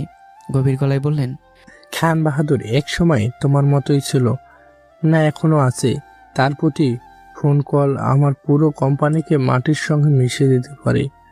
তুমি তাকে যতটা বড় ব্যবসায়ী ভাবছো, সে তার চেয়েও বড়। খান বাহাদুর শুধু একজন ব্যবসায়ী নন, তিনি এক ভয়ঙ্কর বিজনেস মাস্টার। মাসুদ খানের কণ্ঠে এমন দৃঢ়তা ছিল যে সাধারণ কেউ হলে হয়তো শিরে উঠত। কিন্তু আমার মুখের অভিব্যক্তি একটুও বদলালো না, বরং আমার চোখ দুটো আরও গভীর হয়ে উঠল। ধীরে ধীরে উঠে দাঁড়ালাম। তারপর, আমি সব জানি স্যার। আপনি খান বাহাদুরকে যতটা ভয়ঙ্কর ভাবছেন, তিনি তার চেয়েও ভয়ঙ্কর। কিন্তু একটা কথা মনে রাখবেন, প্রতিটি বাবার একজন বাবা থাকে। বাবা ছাড়া সন্তানের জন্ম হয় না। কথাটা শুনে মাসুদ খানের বুকের ভিতর কেমন যেন কেঁপে উঠল। তার চোখ ধীরে ধীরে বড় হয়ে গেল। তিনি স্থির দৃষ্টিতে তাকিয়ে রইলেন আমার দিকে। সেই মুহূর্তে তার মনে হলো, এই ছেলেটা শুধু পরিকল্পনা করে না, মানুষকেও পড়তে জানে। প্রতিপক্ষের পরের চালেও যেন আগেই দেখতে পায়। মাসুদ খান মনে মনে বললেন, বাবা, আমি আজ তোমার ছায়া আরেকজনের মধ্যে দেখতে পারছি। যদি ইলহাম এভাবেই এগোতে থাকে, তাহলে একদিন সে আমার সাম্রাজ্যের দরজায় করা নাড়বেই। আমরা এখনই সরাসরি খান বাহাদুরের সঙ্গে যুদ্ধে নামতে পারি না, তাই আপাতত তাকে জয়ের আনন্দ করতে দিন। সময় হলে আমি আমার পরের চাল চালব। কথাগুলো বলে আমি ঘর থেকে বেরিয়ে এলাম। আমার পদধ্বনি ধীরে ধীরে মিলিয়ে গেল করিডোরে। কিন্তু ঘরের ভেতর নেমে এলো এক অদ্ভুত নীরবতা। মৌ স্থির হয়ে দাঁড়িয়ে আছে, তার চোখে বিস্ময়, কৌতূহল আর অজানা এক প্রশ্ন। কিছুক্ষণ পর সে ধীরে ধীরে তার বাবার দিকে তাকিয়ে বলল, বাবা, তোমাদের জামাইকে আমার কেমন জানি সন্দেহ হয়। মাসুদ খান বুড়ো কুচকে তাকালেন। মৌ নিচু গলায় বলল, আসলে সে কে? তার মধ্যে এমন ব্যবসায়িক বুদ্ধি, এমন পরিকল্পনা, এমন মাইন্ডসেট কোথা থেকে আসে? কখনো মনে হয় সে সাধারণ একজন মানুষ, আবার কখনো মনে হয় সে যেন আমাদের চোখের আড়ালে অন্য কোনো পরিচয় লুকিয়ে রেখেছে। কথা শেষ করে মৌ চুপ হয়ে গেল। আর মাসুদ খানও কোনো উত্তর দিলেন না, কারণ তার মনেও ঠিক একই প্রশ্ন ঘুরপাক খাচ্ছে। আবরাম খান ইলহাম আসলে কে? মৌ আবারও ধীর কণ্ঠে বলল, শুধু তাই না বাবা, আমি ওর মধ্যে ভয় বলে কোনো কিছুর ছায়াও দেখি না। মনে হয় ভয় নামের কোনো শব্দ আছে, সেটা যেন সে জানে না। কথাটা শুনে মাসুদ খান থমকে গেলেন। কয়েক সেকেন্ড চুপ থেকে ধীরে ধীরে মাথা নেড়ে বললেন, ঠিকই বলেছিস। আরেকটা জিনিস খেয়াল করেছিস, ছেলেটার মধ্যে কোনো লোভ নেই। মৌ বুড়ো কুচকে বলল, হ্যাঁ বাবা, এত দামি গাড়ি, এত দামি পোশাক সব নিজের টাকাই কিনেছে। এত টাকা সে কোথায় পেল? তুমি বললে আমি ওর ব্যাপারে একটু খোঁজ নিতে পারি। মাসুদ খান সঙ্গে সঙ্গে মাথা নাড়লেন। না মৌ, এমন কিছু করিস না। ইলহাম নিজেই বলেছে সময় হলে সব বলবে। তুই যদি এখন তদন্ত শুরু করিস তাহলে সে জানতে পারবে, তাহলে খুব কষ্ট পাবে। মৌ আর কিছু বলল না, চুপচাপ উঠে নিজের রুমে চলে গেল। রুমে ঢুকে সে দেখলো আমি নেই। ঘরটা অদ্ভুত রকম নিস্তব্ধ। মৌ ধীরে ধীরে ফ্রেশ হয়ে এসে বিছানার একপাশে বসে রইল। তার মাথার ভেতর তখনও ঘুরছে হাজারো প্রশ্ন। নিহার কথা, আমার কথা, আর আজকে সব ঘটনা। কিছুক্ষণ পর দরজা খুলে আমি ভেতরে ঢুকলাম। এতক্ষণ ছাদে ছিলাম। রুমে ঢুকতেই মৌয়ের দিকে তাকালাম। তখন মৌ শুধুমাত্র ব্লাউজ ও পেটিকোট পরে বসে আছে। মৌ, রুমে এসি চলছে, তারপর এভাবে বসে আছো কেন? মৌ চোখ নামিয়ে ধীর স্বরে বলল, একটু পরে তুমি তোমার চাহিদা নিয়ে আসবে। আমি চাইলেও তোমাকে আটকাতে পারবো না, কারণ তুমি আমার স্বামী। তাই ভাবলাম অযথা কোনো ঝামেলা না করাই ভালো, তাই নিজে থেকে রেডি হয়ে আছি। কথাগুলো শুনে আমি যেন মুহূর্তের জন্য স্তব্ধ হয়ে গেলাম। মনে হলো কেউ যেন বুকের ভিতর ছুরি বসিয়ে দিয়েছে।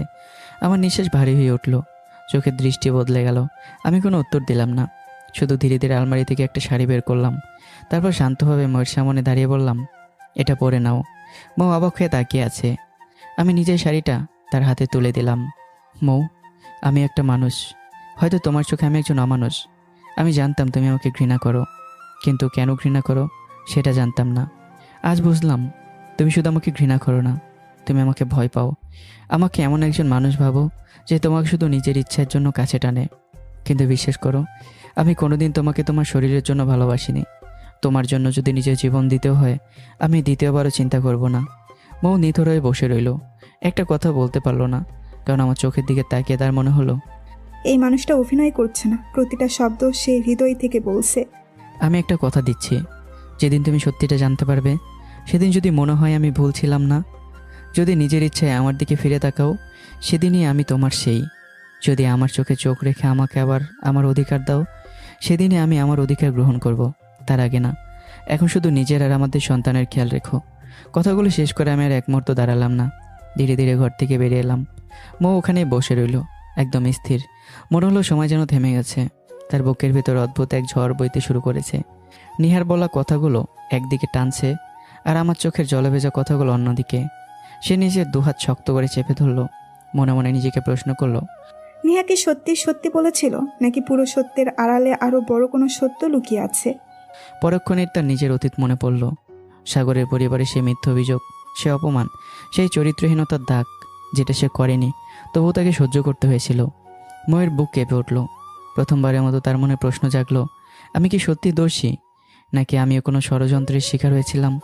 আর সেই প্রশ্নের উত্তর খুঁজতেই তার যেন ভেতরে নতুন এক অস্থিরতা জন্ম নিল। এদিকে সকালে আমি বাড়ি থেকে বের হওয়ার প্রস্তুতি নিচ্ছিলাম, ঠিক তখনই আয়েশা খান আমাকে ডাকলেন। ইলহাম, একটু কথা ছিল বাবা। আমি সঙ্গে সঙ্গে, হ্যাঁ মা বলুন, একটা না হাজারটা বলুন। আয়েশা খান স্নেহভরা চোখে তাকিয়ে বললেন, আজ বিকেলে মৌকে একটু ডাক্তার দেখাতে হবে। আচ্ছা মা, আমি নিয়ে যাব। কথাটা বলে আমি বেরিয়ে এলাম। অন্যদিকে নিজের অফিসে বসে আছেন খান বাহাদুর, তার সামনে বসে আছে অরুমিতা। খান বাহাদুরের মুখ আজ অস্বাভাবিক গম্ভীর। কিছুক্ষণ নীরব থাকার পর তিনি বললেন, অরুমিতা, আমি সিদ্ধান্ত নিয়েছি, আবার সিও পদে ফিরে আসব। ওরও অবাক হয়ে তাকালো। হঠাৎ এমন সিদ্ধান্ত কেন দাদু? খান বাহাদুর চোয়াল শক্ত করলেন। কারণ আমার মনে হচ্ছে মাসুদের পিছনে এমন কেউ আছে যে আমাদের প্রতিটা চাল মুখস্থ করে ফেলেছে। মনে হচ্ছে সে আমাদের থেকেও 2 কদম এগিয়ে হাঁটছে। তিনি গভীর নিঃশ্বাস নিলেন। মাসুদের সেদিনের সে হাসি এখনো আমাকে ঘুমাতে দেয় না। অরুমিতা ধীরে মাথা নেড়ে বলল, হ্যাঁ দাদু, আমিও ভুলতে পারছি না। ওই হাসির মধ্যে কিছু একটা রহস্য ছিল। খান বাহাদুর টেবিলে আঙ্গুল ঠুকলেন। তাই আগামীকাল থেকেই আমি আবার দায়িত্ব নেব। মিটিংয়ের ব্যবস্থা করো। ওকে দাদু, সব ব্যবস্থা আমি করছি। বিকেলে ডক্টর দেখে হাসপাতাল থেকে বেরোচ্ছিলাম আমি আর মৌ। আমরা কেউই খেয়াল করিনি, অনেকক্ষণ ধরে দূর থেকে আমাদের অনুসরণ করছে একজন মানুষ, আর সে হলো সাগর। ময়ের অতীতে সে ভয়ঙ্কর অধ্যায়ে। তার চোখে আজ উন্মাদনা, হাতে পিস্তল, প্রতিশোধের আগুনে জ্বলছে পুরো মানুষটা। হঠাৎই আমার চোখ পড়ে যায় তার উপর। 1 সেকেন্ড, মাত্র 1 সেকেন্ড, কিন্তু সে 1 সেকেন্ডে আমি বুঝে ফেললাম সব। সাগর বন্দুক তাক করে সে ময়ের দিকে। মৌ, গর্জন করে উঠলাম আমি। পরের মুহূর্তেই আমি দৌড়ে গিয়ে সমস্ত শক্তি দিয়ে মৌকে ধাক্কা মেরে সরিয়ে দিলাম। গুলি শব্দে চারপাশ কেঁপে উঠল, আর গুলিটা গিয়ে বেঁধল আমার কাঁধে। রক্ত ছিটকে বেরিয়ে এলো। মৌ মাটিতে পড়ে গিয়ে মাথায় হালকা আঘাত পেল, কপাল ফেটে রক্ত গড়িয়ে পড়তে লাগলো। চারপাশে চিৎকার শুরু হয়ে গেছে, কিন্তু সাগর থামেনি। সে গিয়ে সে মৌর চুলের মুঠি ধরে টেনে তুলল, চোখে উন্মাদনার আগুন। ও, তাহলে তুই ভার্সিটির সেই প্রেমিককে বিয়ে করে সুখে আছিস, আর আমার মা বাবা জেলে, পুলিশ আমাকে খুঁজছে, আর তুই সুখে সংসার করছিস। আজ তোকে শেষ করে দেব। চোখে উন্মাদের আগুন। মৌ ব্যথায় কুকড়ে উঠল। ঠিক তখনই পেছন থেকে রক্তাক্ত শরীর নিয়ে আমি উঠে দাঁড়ালাম। কাঁধ থেকে টপ টপ করে রক্ত পড়ছে, কিন্তু চোখ দুটো সেগুলো যেন আগুনে জ্বলছে। সাগর আবার ট্রিগারে আঙুল রাখতেই আমার লাথিতে সাগর ছিটকে মেঝেতে পড়ে গেল। আমি ধীরে ধীরে তার দিকে এগিয়ে গেলাম। আমার প্রতিটি পদক্ষেপে ও রক্ত ঝরছে, কিন্তু আমি যেন ব্যথায় অনুভব করছি না। গভীর ভয়ঙ্কর গলায় বললাম, তোর সাহস হলো কি করে আমার কলিজার দিকে হাত বাড়ানোর? আমার গর্জন আশেপাশের মানুষ পর্যন্ত কেঁপে উঠল। মৌকে মারতে হলে আগে আমার লাশের উপর দিয়ে যেতে হবে। আমার এই কথা শুনে মৌ থমকে যায়। বিশ্বাস করতে তার কষ্ট হচ্ছে যে আমি তার জন্য এমন গর্জন দিয়ে কথা বলছি। সাগর এসে উঠল, একটা বিকৃত হাসি। তুই এখনো আগের মতোই পাগল আছিস ইরাম? আমার হাতে বন্দুক, তবুও এত বড় কথা? সে আবারও গুলি ছুড়ল। গুলিটা এবার গিয়ে আমার বুকে লাগলো। আব্রাহাম, ময়ের বুক পাটে চিৎকার বেরিয়ে এলো। তার চোখের সামনে যেন পৃথিবী অন্ধকার হয়ে গেল। কিন্তু অবিশ্বাস্যভাবে আমি এবারও থামলাম না, বরং ঝাঁপিয়ে পড়লাম সাগরের উপর। এলো পাথরে ঘুষি, লাথি, আঘাত। সাগর দিশেহারা হয়ে গেল। একসময় বন্দুক ফেলে প্রাণ বাঁচাতে দৌড়ে পালিয়ে গেল। চারপাশে হইচই, মানুষ ছুটছে, চিৎকার করছে, কেউ অ্যাম্বুলেন্স ডাকছে, কিন্তু আমি কারো দিকে তাকালাম না। আমার শরীরে 2টা গুলি, রক্তে ভিজে গেছে পুরো জামা। তবু আমি সমস্ত শক্তি দিয়ে উঠে গেলাম ময়ের কাছে। হাঁটু গেড়ে বসে তাকে কোলে তুলে নিলাম। মৌ কাঁদতে কাঁদতে বলল, তুমি ঠিক আছো আব্রাহাম? তোমার শরীরে 2টা গুলি লেগেছে। আমি যেন কিছুই শুনলাম না। আমি আগে মৌকে বুকে আগলে ধরলাম। আমার কথা ভেবো না, তোমার অবস্থা ভালো না। কথাটা শুনে ময়ের চোখ দিয়ে অঝরে জল গড়িয়ে পড়ল। তার বুকের ভেতরটা মসুর দিয়ে উঠল। এই মানুষটিকে সে কত অপমান করেছে, কত কষ্ট দিয়েছে, তবুও মৃত্যুর মুখে দাঁড়িয়ে মানুষটা নিজের কথা না ভেবে তার কথা ভাবছে। আমি মৌকে কোলে নিয়ে হাসপাতালের দিকে দৌড়াতে লাগলাম, কারণ ঘটনাটা হাসপাতালের সামনেই ঘটেছিল। মৌ কাঁদতে কাঁদতে বলল, আব্রাহাম, আগে নিজের চিকিৎসা করাও। আমার কিচ্ছু হয়নি, তোমার গুলি লেগেছে। এভাবে চললে তুমি বাঁচবে না। আমি থামলাম না। আমার পায়ের গতি আর কমলো না। রক্ত ঝরছে, চোখ ঝাপসা হয়ে আসছে, তবু আমি এগিয়ে যাচ্ছি। এমনিতেই তোমার ঘৃণা নিয়ে তিলে তিলে মরছি, এবার নয় একেবারে মরে যাব। কথাটা শুনে মোর বুকের ভেতর যেন কিছু একটা ভেঙে চোরমার হয়ে গেল। চুপ করো, চুপ কর আব্রাহাম, তোমার কিচ্ছু হবে না। কাঁদতে কাঁদতে চিৎকার করে উঠল সে। প্রথমবারের মতো তার কণ্ঠে ছিল না ঘৃণা, ছিল না রাগ, ছিল শুধু ভয়ে, প্রিয় কাউকে হারানোর ভয়ে। আর সেই ভয়েই ময়ের চোখে জল ঝরতে লাগলো।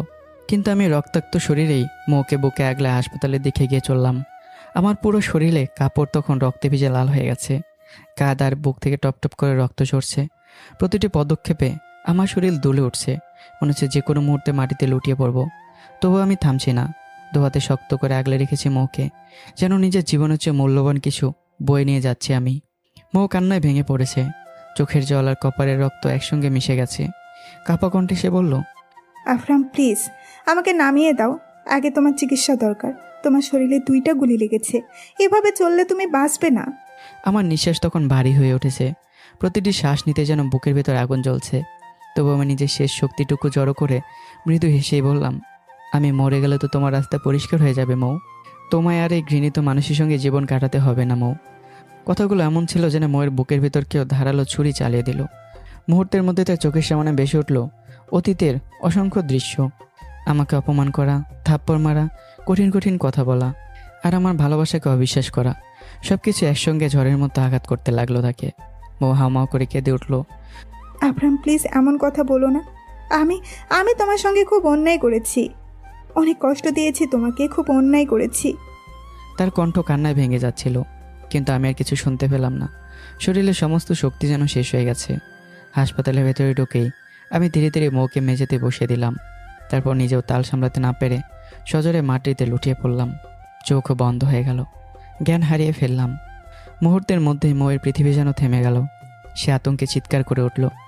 আফরাম, আর সে আত্মচিৎকারে পুরো হাসপাতাল স্তব্ধ হয়ে গেল। চারপাশ থেকে ডাক্তার, নার্স ছুটে এলেন।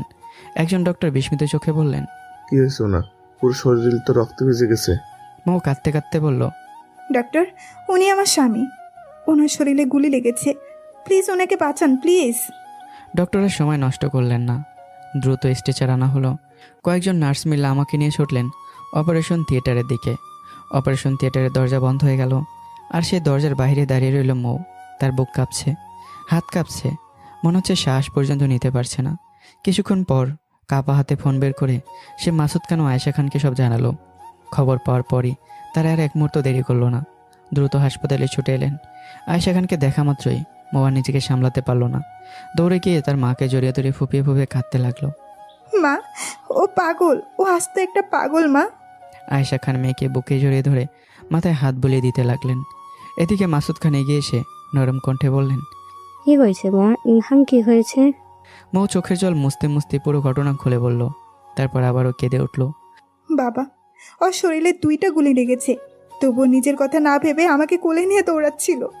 আমার মাথা ফেটে রক্ত বের হচ্ছিল বলে। এটা কেমন পাগলামি বাবা? মানুষ নিজের জীবনকে এভাবে অবহেলা করে? মাসুদ খান কিছুক্ষণ চুপ করে রইলেন। তারপর মেয়ের মাথায় হাত রেখে শান্ত গলায় বললেন, এটা পাগলামি নয় মা, এটা দায়িত্ব, এটা ভালোবাসা। একজন স্বামী তার স্ত্রী আর নিজের সন্তানের জন্য কত দূর যেতে পারে, আজ তুই সেটা নিজের চোখে দেখেছিস। তার চোখেও তখন জল চিকচিক করছিল। তিনি ধীরে ধীরে বললেন, তুই ইলহাম নামে একটা খাঁটি হীরা পেয়েছিস মা, যার মূল্য মানুষ এক জীবনে একবারও পায় না। কথাগুলো শুনে মোয়া নিজেকে ধরে রাখতে পারল না।